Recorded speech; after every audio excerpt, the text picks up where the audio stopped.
The National Senior Citizens Center says it is committed to strengthening policy through partnerships with relevant agencies to advance national action for the protection of older persons in the country.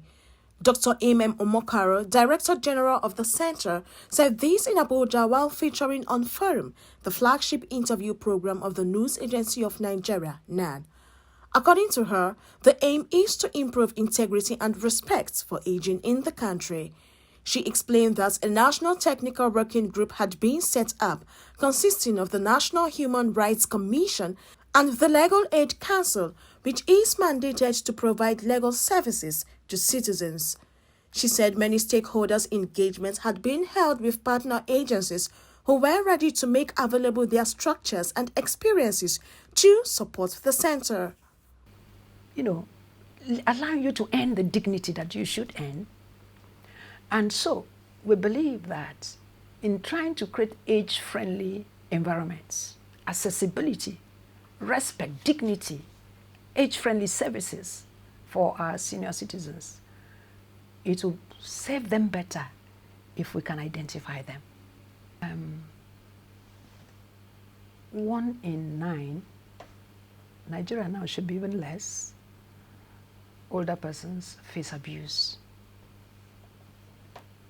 And when we talk about elder abuse, I know, that when you talk about that, somebody will say, no, our culture, we respect older people.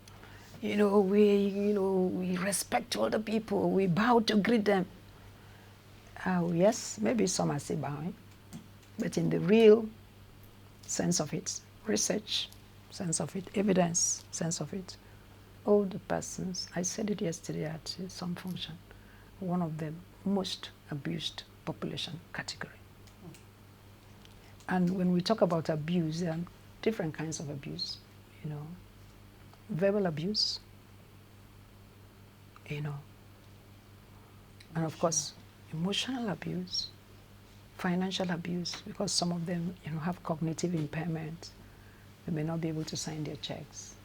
They are vulnerable and dependent for people to do their financial transactions for them. And they take advantage and then abuse. And then violence. The incidence of dementia is increasing, cognitive impairment. And when that happens, you find older persons are not coherent. They lose their memory and they can begin to say things. And then they go out and they get lost. So what families are doing is either they lock them up, which is also abuse, or they just let them be, and before you know, they wander away. And when they are lost and somebody sees them wandering, they don't know who they are. That's a sign of dementia. That's one of the factors. They don't know who they are. And you ask them for that, they don't know where they've been. They don't even know where to, nobody. And then society pounces on them. So they want to confess. And they ask them all manners of questions, and they will just be talking. And so many of them have been beaten up, so many of them have been stoned, so many of them have been stripped, even killed. Say, oh, they are confessing, they are the ones who killed so, they are the ones who did, whereas they don't even know what they're doing.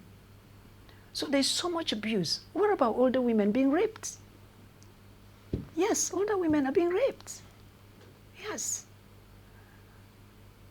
Denial of so many things. What about older widows? They say aging has a feminine face. Aging is feminine, they say so. And aging challenges women suffer double, triple jeopardy. First you're a woman, then you are old, then you are widowed. So society pounces on you. So there are many, many kinds of abuse. And it's going on within the community, and some within the family, and unreported. Caregivers abuse, and family caregivers abuse, and older persons cannot report. And even if they wanted to report, there are no mechanisms. They know of none. And families shut them up. So now, like I said, we have identified all the very, very fundamental and very necessary agencies. We're talking with, like I said, now there's a technical working group. National Human Rights is on that technical working group. Legal Aid Council, of course, they are the ones by mandate to present legal representation to indigenous Nigerians. And they also have before we approached all these people, we took time to study their mandates, took time to go into their books to see the structures they have by law. So now we are with National Human Rights and National Orientation Agency.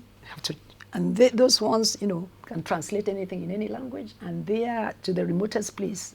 So we visited them, and now all of us are together trying to develop this model. And then the NGO is also there. And then we are planning early next year. We are going to the community. We'll start, nearby, rural or council area here, because we want the older persons to give us the feedback. We just want to have a model. And that model, what does that say? It says that we want to know step by step. If an older woman or older person is abused in the family, what are the steps? Who is out there? Is there a center to call? And if a phone call is made, is there anybody, the person picking up the call? What next? Does the person know what to do?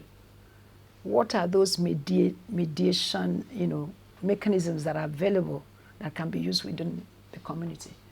What part does the faith organizations play? What about the network within the communities?